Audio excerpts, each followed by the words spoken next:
Welcome to United Shades of Gray, Conversations of Race in America on WSGW. Now, here is your host, Kareem Bowen. Good evening, everyone. This is Kareem Bowen. Welcome to another edition of United Shades of Gray, Conversations of Race in America. We are in for a very interesting show on today. Today's show is, we have some serious points, but we're going to enjoy today's show, something that we don't get a chance to do very often as we talk about. I enjoy every show, Kareem. Well, I mean, yeah, come on now. Other shows we're talking about serious stuff. Serious stuff. Okay. And I mean, this is serious stuff because I take my horror film serious. You didn't know that when you tapped in, you sent me that article, but I'm a horror film buff. I love horror films. I've watched them forever. I think the very first film that I watched was The Omen when I was a kid growing up, which had me like paranoid to go to sleep for like years, but we'll talk about that at another time. But we're in the studio today. You've already heard boisterous as always in the background. My guy, Mark Bassett, is sitting next to me. Mark, what's up? Give a shout out. Hey, everybody. Good to be in the studio again. This I've is actually two got in a week. Two, and it'll be next week as well. Then I'll be in trifecta. Then I'll be in Chicago or the Chicago area. And so you've been in Chicago. We should see if we can get you in the studio. In Joliet. And Joliet. I'll be in Lombard, which is west of Chicago. Okay, well, yeah. Joliet's west of Chicago. You're not. Maybe I'll have to Google it. Yeah, I'm going to be at the Golden Glow of Christmas convention. What? Yeah. So there's an organization called the Golden Glow of Christmas. It's a few thousand people all over the world that collect vintage Christmas decorations. Oh my goodness. I have a huge vintage Christmas collection, a decoration collection from the 50s and 60s. Mark, I was talking with one of your friends and they were like, no, Mark is really into Christmas. Yes. Like you go to his house, it's his crazy. Entire house. I was talking with you and like, hey, what are you doing? You're like, oh, I'm packing up all of my Christmas stuff and putting back the regular things. Yeah. So Mark, do you really just transform your entire house? Entire house. So I have a lot of artwork on my house. Yeah. It almost all gets swapped for Christmas theme artwork. I have a lot of shelves because I collect lots of knickknacks and tchotchkes. It all gets swapped for Christmas knickknacks and tchotchkes. It's crazy. Okay, for those of us who are out there, lost is all get up. Tchotchkes. When I think about tchotchkes, I'm thinking about Happy Days. Oh, that's chachi. That's chachi. Yeah, they're like knickknacks or like small, kind of kitschy items. Stuff you'd find in a souvenir shop somewhere. Yeah. That's okay. Tchotchkes. Tchotchkes. Yeah. Congratulations, Mark, because I know that you are super duper excited. I am. You are going to be like this a is kid my in a first candy one. store. It's my virgin experience to the Golden Glow of Christmas convention. So does your wife, is she involved in this? She is. Says you need to pull back on this song? Well, she's supportive, but I'm running out of places to put things. So that's when I know it's time to stop. So what do? You go to your very first convention. I'm looking for very specific things, just very specific things. What are you looking for, Mark? The Shroud of Jesus. No. This is all kind of like Santa related, okay, and reindeer related. And I've seen a few Rudolph items, some blow mold wall hangings that I can't find online. Hoping to find there, just really unusual, kind of unique things that isn't very common. So. I have learned something new today. You laugh, but it's a big thing. No, I could imagine. I know antiquing is a big thing for a lot of people. I'm a big antiquer, as you know, as well. So, man, but I just think that this is really exciting. I learned something very new and interesting. That is, what I should do maybe is like take a video walking around of what it is. I want to see this. Show it at the show next week. I want to see this. All right. Okay. I am honestly interested in seeing this. Okay. When you go places and you do icebreakers and you understand this, Mark. Say, okay, give us one fun fact about you. I hope that's the fact that you're sharing with people. I usually I played high school basketball against Barack Obama. That's what you gave me. But wow, that is really exciting. Yeah. So are you out shopping for tchotchkes as well, John B? No, I'm in the studio working. Working like a slave. I saw you doing you were talking, was a farm show? Yep, I've been doing the farm show for the past couple of weeks. What's the farm show? Yes. We have a daily farm service program. We go through the weather forecast, the markets. We talk to experts. Commodity prices. Hey, what's corn doing? Why? Hey, in the Midwest, that's hey, I went to MUU, Michigan State University, so I'm sure there's a lot of people that I went to school with that are really excited about the farm show. It's great. This is so funny. But anyways, we're here. We just want to welcome everybody. Now that we've gotten all of our tangents out of the way, Mark, but I really must say that you have kind of shocked me today with that revelation of information. Mr. Christmas gone wild.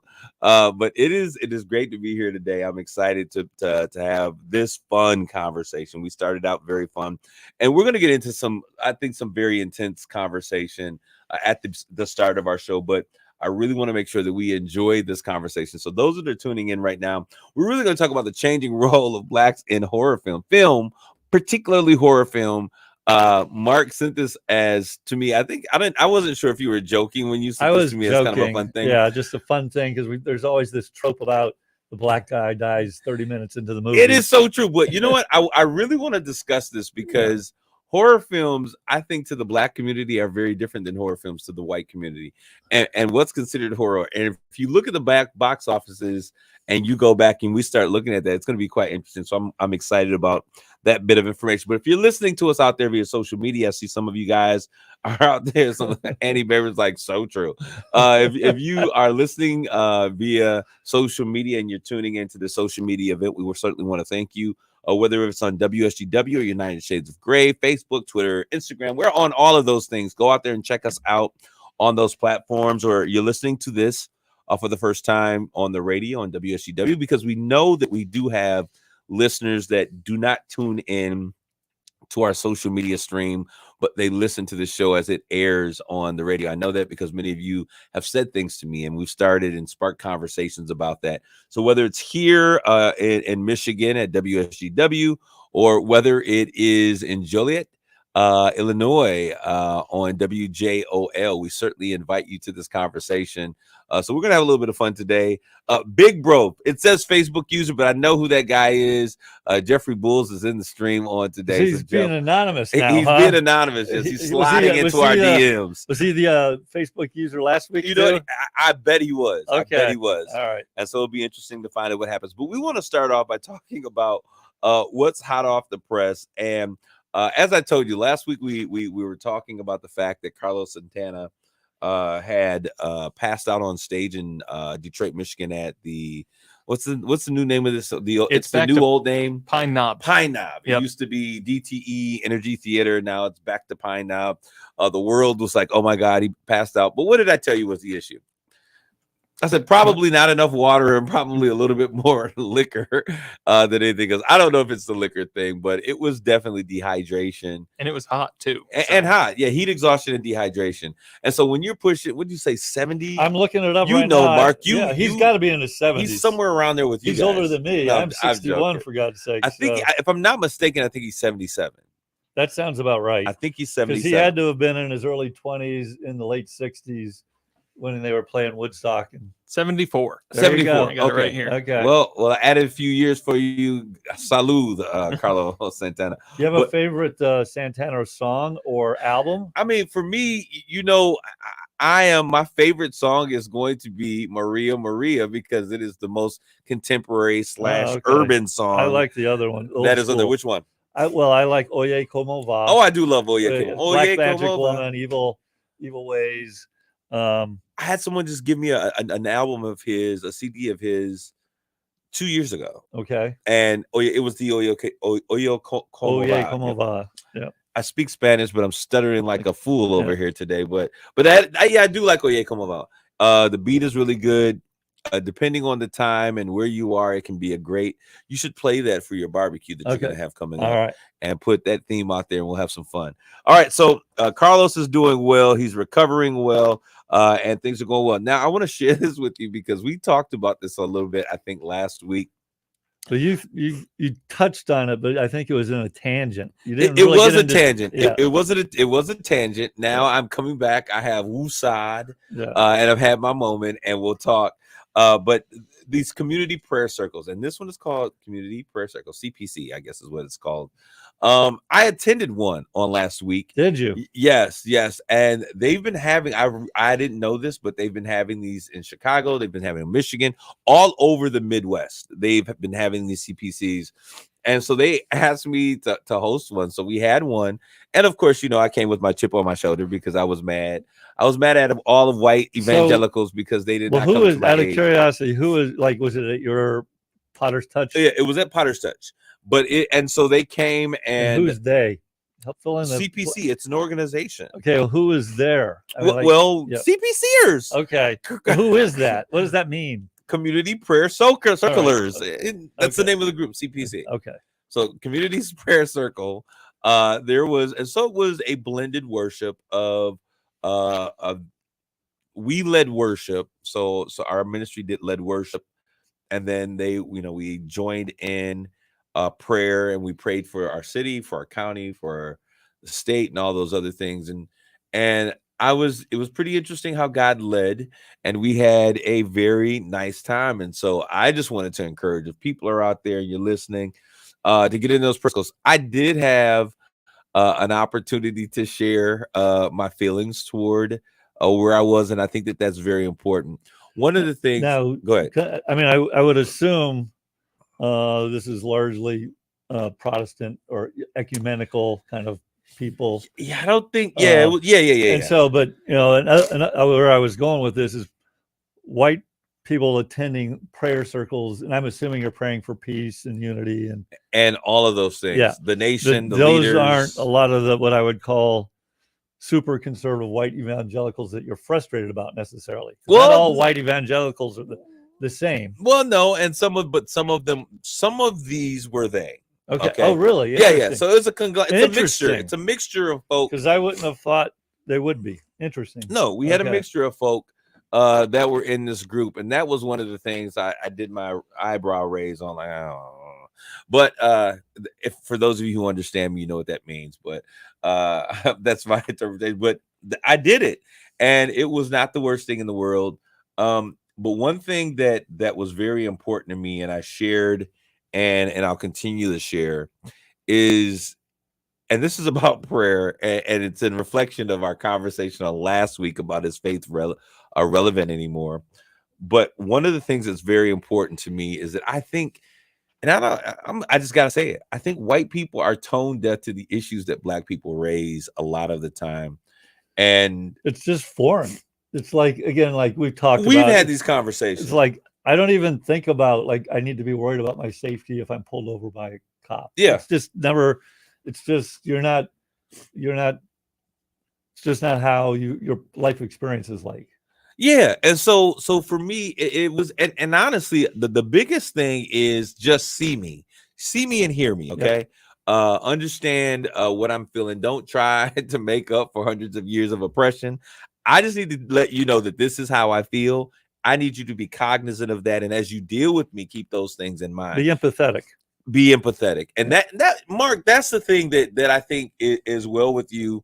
It was funny because a lot of people, when they see our interaction on social media, they was like, "Oh, he's laughing and he's doing something like that." You got to listen to what he's saying, and you got to pay attention to him as he addresses issues, because what you do, taken into consideration, that I feel, is that you pay attention to the things that I like and I do not like, and you're sensitive to those things. And I think that I give that mutual thing back.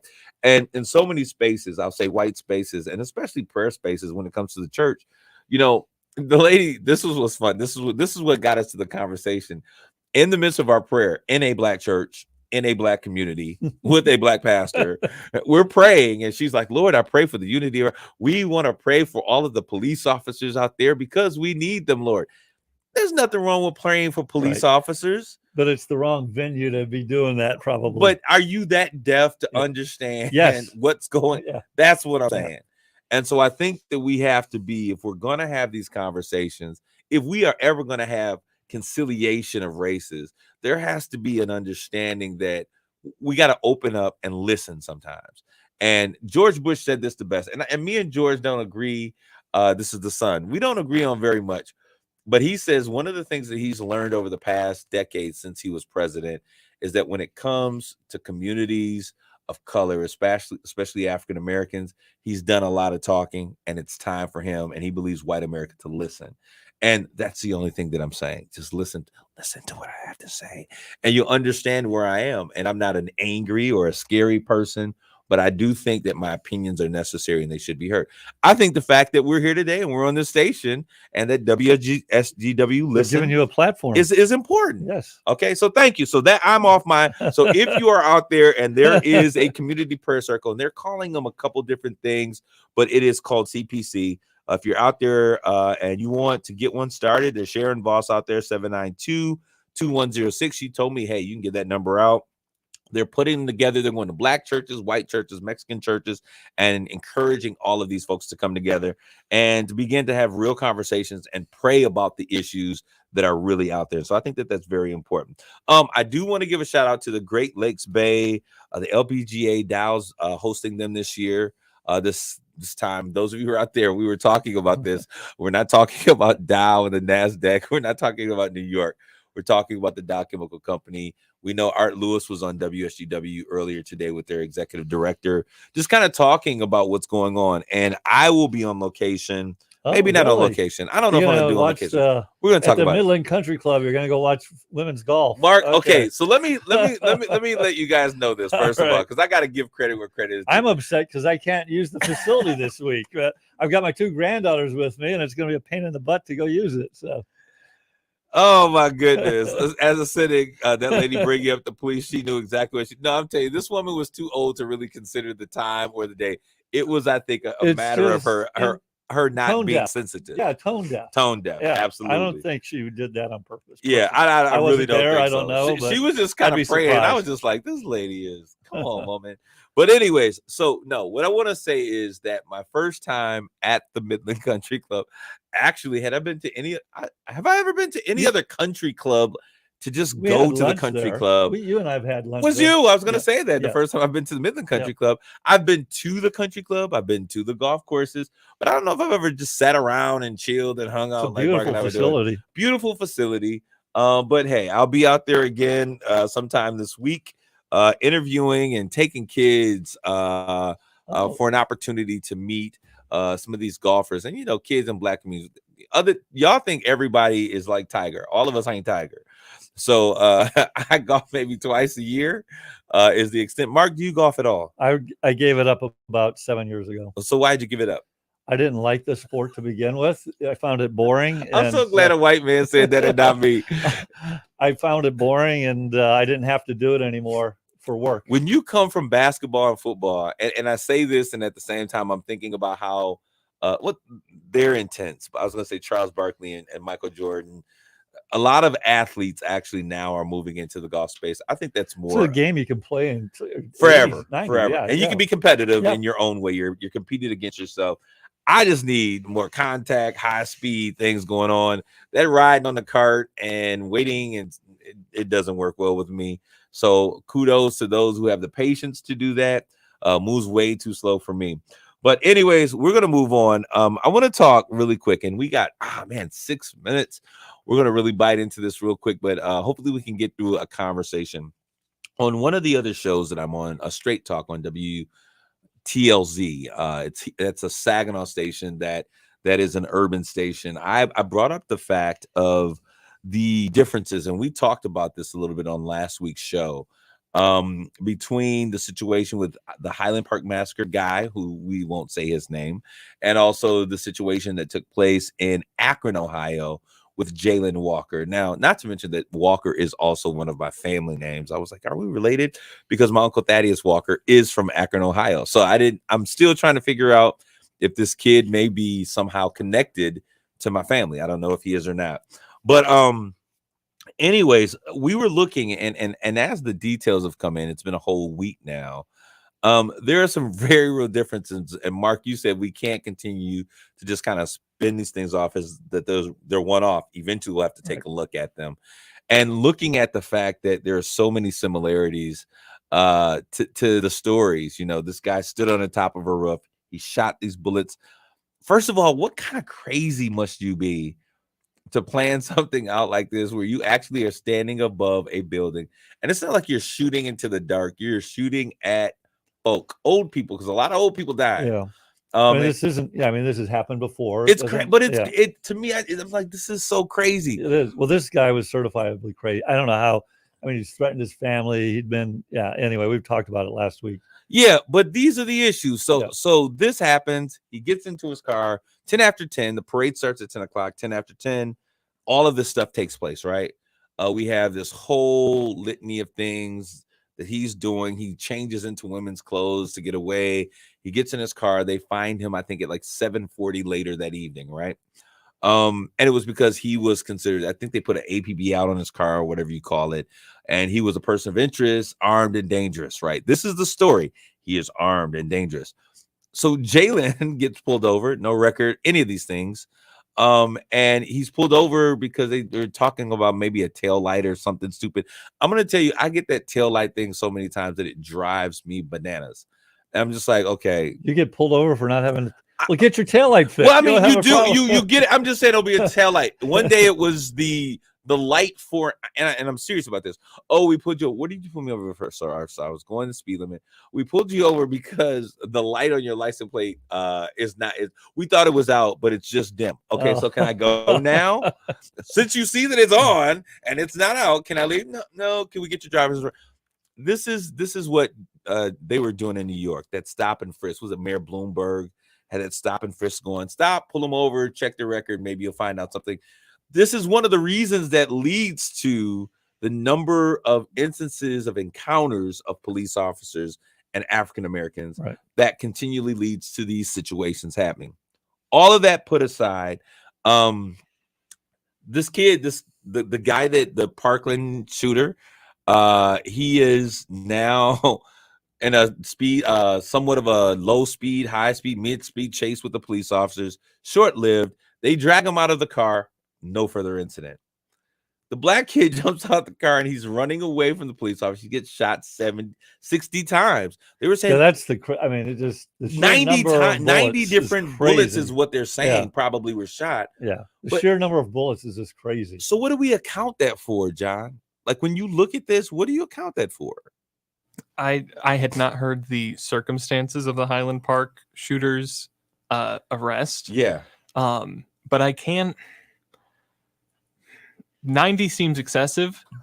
That's about it's that's everybody unloading. Oh yeah. Everybody unloading their clip basically. Yep. But I don't. We can't look at them as one-offs. I think that your point about the increased number of encounters is going to lead to an increased number of issues resulting in fatality, some of them. Yeah, because we're looking at a ratio of about 3-1 in terms of those encounters, and then those ending up in fatalities. We're looking at, I mean, that number is going through the roof because it's increasing so rapidly. But Ricarla Carter says, I got pulled over for driving over the fog line. What's a fog line? I've never even heard of it. Fog line. I have no idea. Okay. Yeah. Well, I think that was an opportunity for you. Well, let's Google it. Let's Google it real quick. I don't Google know it real quick, or maybe she can tell us. Yeah. The only time I've been pulled over for, usually it's been speeding. Yes. And it's not that many. 1 minute to go. Was for not turning on a blinker, and they just let me go. But it was like, you pulled me over for that because I was actually speeding too. So, So. Well, I'll tell you this. I think that we need to have a real come to Jesus moment over this, because these things are not just happening once or twice; they're happening consistently. And we're going to get on the other side of this conversation. We're going to get into, she says, it's the white line on the road. It's on the right-hand side of the road. So it's the edge of the road between where the shoulder is, basically. So you were driving in the dirt, so he gave you a ticket. Okay, got what you're saying. Yeah. But we're going to take a break, and when we come back from this break, we're going to start talking about the changing roles of blacks in films. We're going to talk particularly about horror films, which is one of my favorites. So let's stay tuned. Stick and stay. Don't go away. We'll be back with more United Shades of Grey.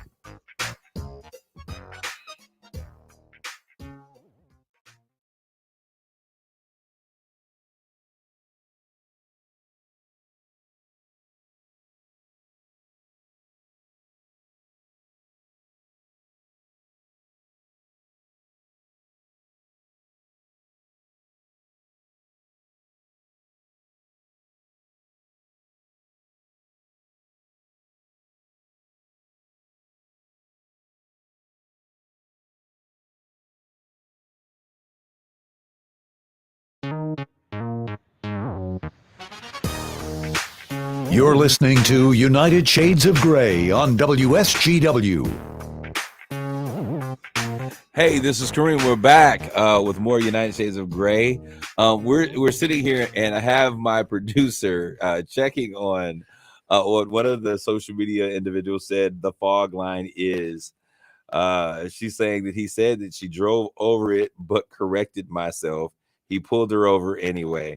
Probably because he thought you were drunk driving. And so that might be reason to be pulled over. Is the fog line that white line that kind of keeps, like, you're on the road if you're inside this white line? The emergency line or whatever. It marks the edge of the road there. Yep. Yes. So that means, Miss Carter, that you were probably swerving back and forth. I don't know what's going on, but you're probably riding in the dirt.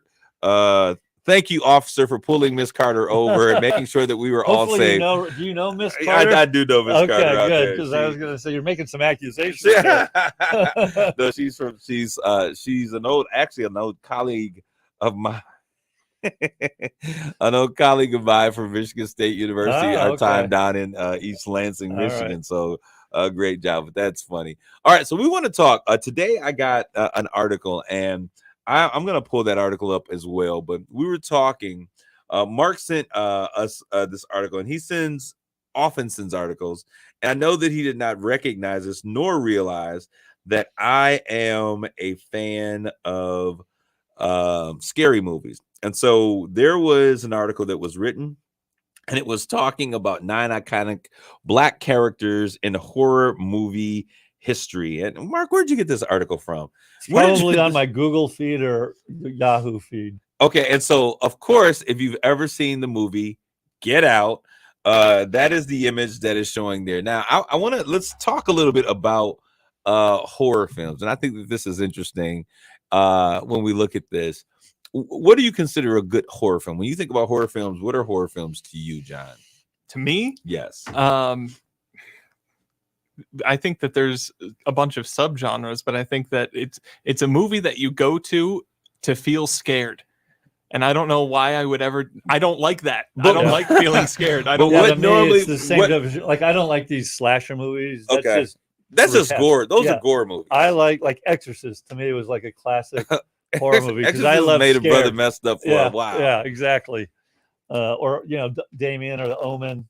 Those are scary to me. Those are scary movies. Psycho was where there's intensity of anticipation. Okay, fear. So for me, scary movies for me are movies like the earlier this new Texas Chainsaw Massacre was kind of like really crazy. But the older ones where the original one. Yeah, or the Wrong Turn movies where I'm out where I'm out, I don't know, but as a Black man, a scary movie starts when I am either running out of gas, I have a flat tire or a breakdown in the middle of the country, in the middle of nowhere. That is when the scary movie starts. And so those types of movies are the ones that often caught my attention because to me, it's about creating an element of fear. And I don't know, do you guys have that kind of fear? No. I have a real fear of being out in the middle of nowhere. And when I say the middle of nowhere, I'm talking about like rural America and either running out of gas, catching a flat, or just having an interaction that I don't want to have. Because for some reason, to me, when I think about certain places in America, they're scarier than The Omen to me. In terms of what my mind tells me that could happen. And a lot of times when we talk about scary movies, we're talking about really the things that are able to make our mind go to places of fear that we've never been before. So we're going to talk about a few of these shows. Hey, there's Shar Goolsby out there. Hey there, Shar. And I'm not sure what part of the country you're from. I think that you're down in Atlanta, Georgia, if I'm not mistaken, in the Georgia region, wherever you are. We thank you for tuning in to this conversation. But we're talking about scary movies. Now, the funny thing about this movie and other movies, usually when we think of scary movies, Mark, what caught your attention? The reason you sent it to me was, what did you say initially? Well, it's the old kind of trope that, the black guy dies in a horror movie within the first 30 minutes. Man, we always gone. We are the first to leave. It was kind of like, why do we even watch these movies? Because we are going to be the first the hot to die. girl has to survive. The hottest girl, the promiscuous girl goes kind of in the middle because she has to have some nudity first. Yeah, she's got to have a breast scene, and that happens, of course. Yeah.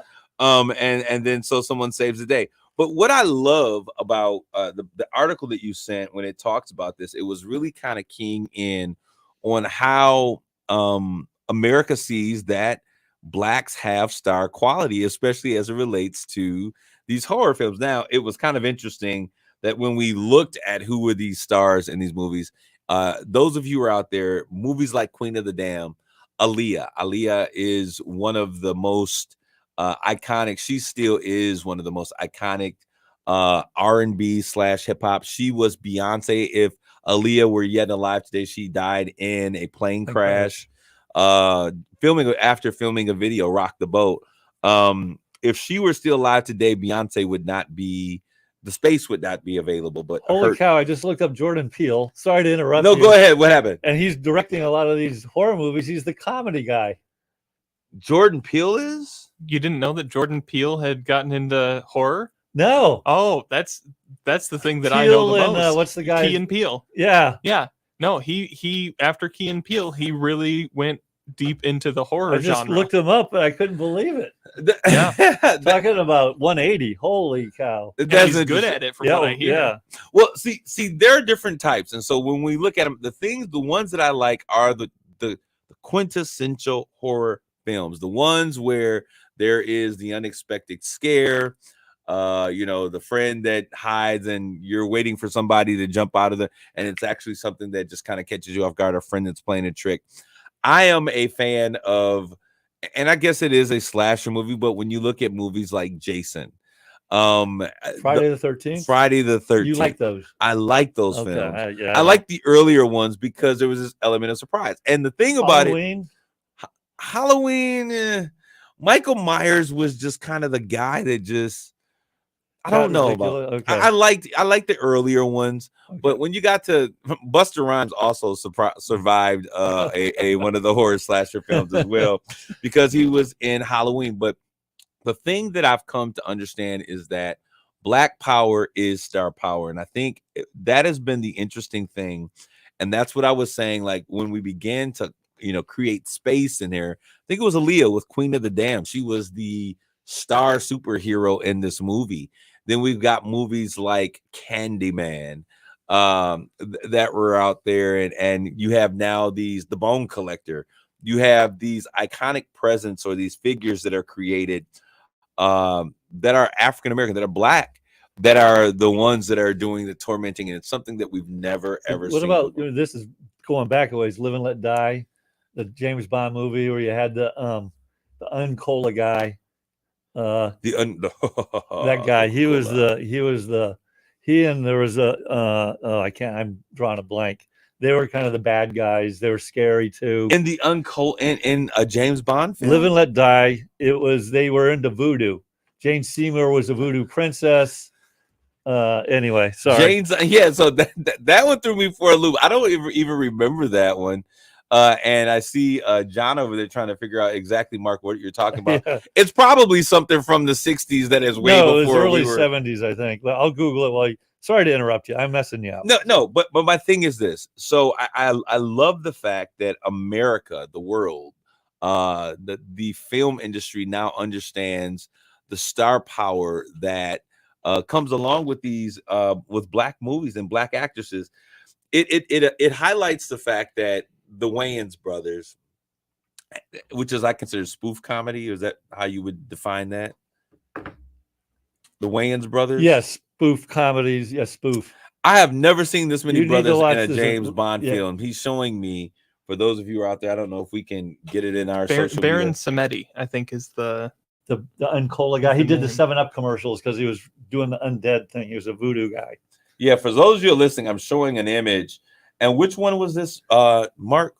Live and Let Die, 1973 with Roger Moore. It's a really good one. I liked it. So the characters were or the antagonist to James Bond was basically a black gangster who had this voodoo priestess, and they were bound down in New Orleans and up in New York, and they were drug dealers basically. Well, voodoo and gangsters is definitely a scary mixture. Yeah. But I wouldn't consider that a scary film. James Bond. Well, it wasn't, but they were the antagonists, you know, and they were playing into voodoo. And that was early on. Yeah, playing into voodoo, so it had some scary scenes where they were doing sacrifices and stuff. So I think that would be typical. That is typically when we look at the roles that we've played in. That's what's so iconic about what we see with the Aaliyah film and what we see with the film Get Out. When we look at those roles, they were either, you know, in New Orleans doing something that was voodoo or sacred. I don't know how New Orleans got the name or the image or reputation for that, because it's got Creole, and so there are. If you go down to New Orleans, there you'll see. Yeah, there. I mean, it does exist, and the black magic piece. Yeah, those are things that I just always steered away from. We talked about what was the name of the Poltergeist. When we look at those types of movies, that was typically Poltergeist, Firestarter, all of these mainstream movies that were coming forward. What is that? Extraterrestrial, other side-ish kind of things. And it was funny because if you look at these movies, like, do black people exist in these worlds? Well, one, they were in the suburbs, so absolutely not in the 70s. But it is such a great thing to see movies where we are depicted, and not only are we in the movies and we're surviving the opening cuts. There was another movie. Can I ask you a question? Sure. So what's your take on, like, you know, in the late 60s, early 70s, there was this whole stream of blaxploitation movies, whether it's Shaft, Superfly, Coffee. I know you're Foxy a fan Brown, of those movies, aren't you, Mark? Blackula. I'm gonna tell you, I'm more of a Christine fan, a classic thriller. Okay, no car movie. Christine? No, absolutely. I loved Christine. Okay. I loved it. Now, you know, once again, that was one of those 1960s sock hop movies that you don't see black people in. I'm the kind of person, when I go to a movie, I want to see me somewhere in you want to see people like you that you can relate to. Because I'll tell you, the key thing about horror films is the fact that you imagine yourself in them. Yep. And when you're getting killed at opening credits or before the movie gets started, it just doesn't do it for me. So I understand that. I don't have a, you know, go see New Jack City or something. I can't relate to it. Mark, you got to go see New Jack City. Right. It is a part of urban black culture. Okay. And it really does, when you look at certain things, and for some people it is a horror film because it dictates and it talks about you know, the starting of crack cocaine and those things in our community. And to me, I think it's a classic story that someone is sharing, because those are very real characters that people can relate to.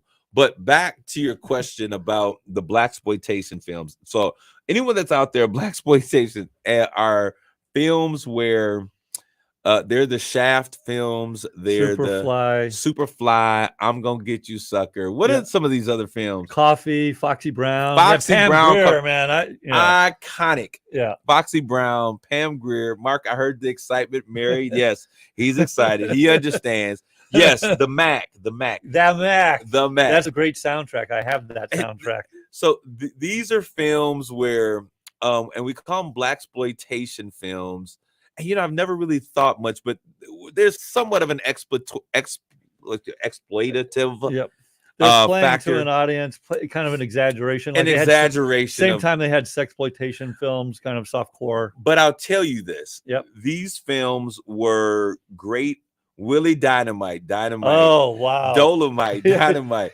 These films were open doors for black actresses. You mentioned Pam Grier. To get involved into these spaces that they were never allowed into traditional spaces. And so when I look at those films are what I call iconic. We used to, when I was at Michigan State in college, we used to have like blaxploitation night. And I think you should again. That would be a fun night. You know what? And you dress as the characters. To the Temple Theater about hosting a like 1970s era. That would be a cool. I think because there's so much that is shared about Black culture in those films. I love the clothes, man. It was just so awesome. And think about it, clothing and Isaac Hayes and the music, the soundtracks. I've got a big collection of the soundtracks. Okay, so which ones do you have, Mark? I have Shaft and Blackula. Yes, that's a good one. I have the poster of Blackula on my wall. Shaft, Superfly, Foxy Brown, the Mac. Shaft Goes to Africa. So what drives you? What I love makes funk music. A lot of it's kind of funk driven. Yeah, I love funk. I love James Brown, and it's just a cool vibe to it. And I'm laughing right now because John, how old are you, John? I'm 24. John. And I've heard of some of the names of these movies. I cannot picture anything that you're talking about. No, it is. And I would Cleopatra think Jones. And when I think about these movies, they make me think of the 70s. Yes, early 70s, early mid 70s. And for Black America, and I need to say this because there is a real pride that goes along with these blaxploitation movies. In the 70s, there were so many things happen. We've had the great advances that were taking place in the 60s. In the 70s, we have movies like Inkwell that were set there. It's not a scary film, but it's a story about coming of age and being able to be Black.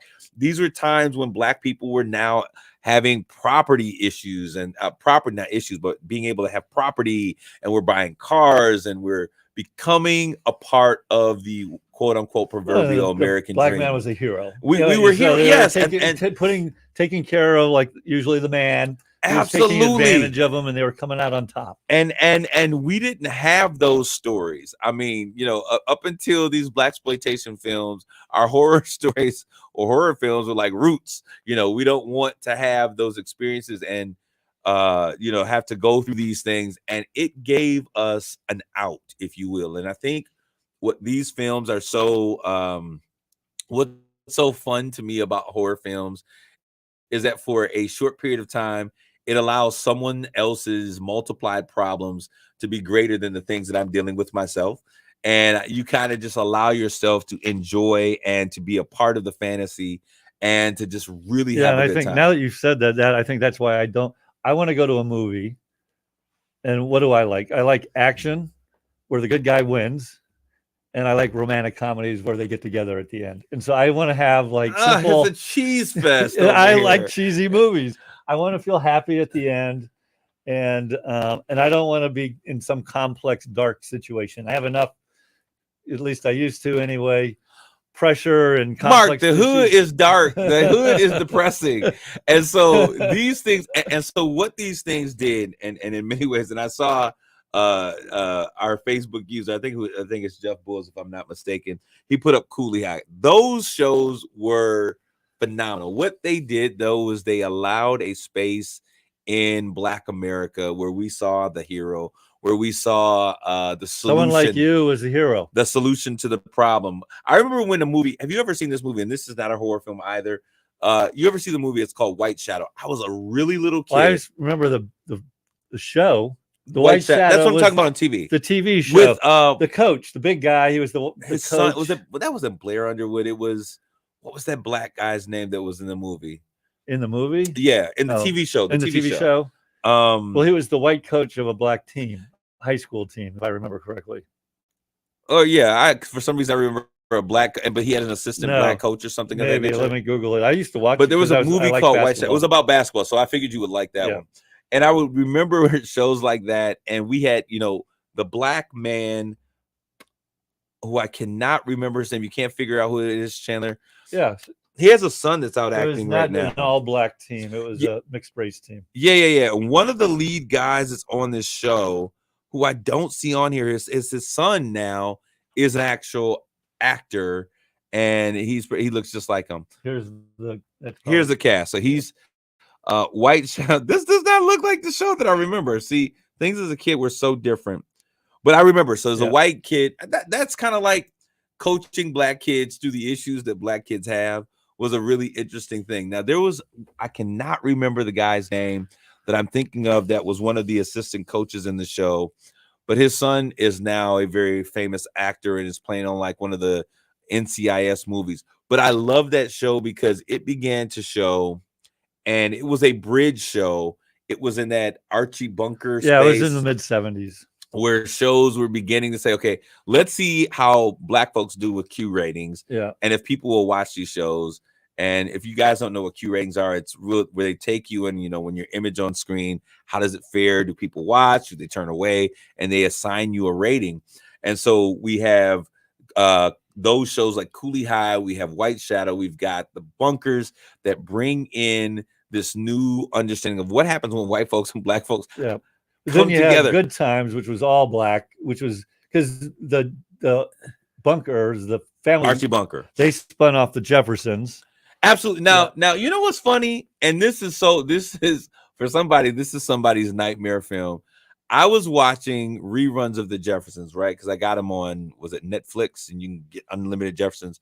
And I was watching the Jeffersons, and in one of the episodes, Jenny and Lionel were arguing. His son and his son's daughter-in-law and son. So the Willises are a mixed race interracial couple with a daughter, Jenny, and the Jeffersons, of course, George and Weezy, have a son named Lionel, and the daughter. That's how they were. I forgot about that. Yeah, the son and daughter were dating. Well, Lionel was stressed out. He was becoming an engineer, and this is funny. He was becoming an engineer. And George was like, look, you don't have time to do all that. So he buys a term paper. Like, that's what money's for. So you can buy a term paper.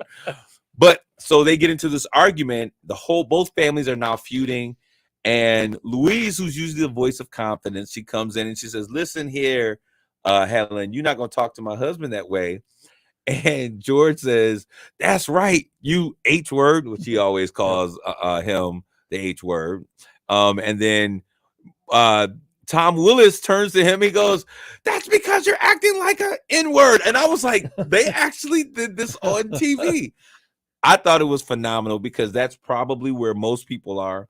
And I like it when I get a real response in television versus something that is filtered down because the NFC or the FCC or the NTA, whatever it is that protects us, don't let us have those conversations. But I just want to say to you, as you begin to look at some of these shows and pull out some tapes, Mark, we're going to have a Blaxploitation. I'm loving it. And I think it should be like you have to come dressed up. Dressed in the era. Dressed in the era, man. Blaxploitation Film Week. And we'll celebrate maybe a Friday and Saturday, have maybe a double feature of two iconic films that were during that time. Make it a charity event, and do something very festive. Blast. It would be really fun. And then we can bring you up to speed, John, on the importance of these films and how they impact America. But I would like to say, I'm going to allow you, John, what do you think? We're having this whole conversation around you, and I've never heard you this silent in the world. You're not a horror film person whatsoever. Nope. I think I'm a thriller fan. I like to think about things and try and figure out the twist, but I don't like being scared. It's counterintuitive to me. Do you go to theme parks? Yeah. Yep. So why do you go to a theme park? I go to Cedar Point every single year. That is a very good question. I think it has to do with more of the adrenaline rush than I don't feel scared. Like to me, Exorcist, I left that movie going like, because Exorcist messed me up for years. With me I think so. I was about 14. Yeah, I mean that's to me a horror film because you leave like a slasher movie and you go like whatever, that was just a lot of blood and guts. That's not gonna happen. That's why for me as a black man in America, my scariest films happen between I-80 or I-90 just past Chicago all the way to the mountains of Montana. The scariest place in the world for me is to run out of gas in one of those places. We want to thank you guys. It's sometimes great just to take a turn. And Mark, I'm going to take you up on that. Let's get with the powers that be. Let's have a Blaxploitation weekend and celebrate the diversity that happens. I love that idea. All right. Yeah. So we want to thank you guys for tuning in. Those of you who are listening here in Michigan and those of you who are around the Chi-Town area in Joliet, continue to listen to us, United Shades of Gray. You can listen to the show in its entirety right here at WSGW.com. You'll go to it. You'll see USG or United Shades of Gray. You might even catch a glimpse of my beautiful face. We thank you guys for tuning in. See you next week. God bless you. Grace and peace.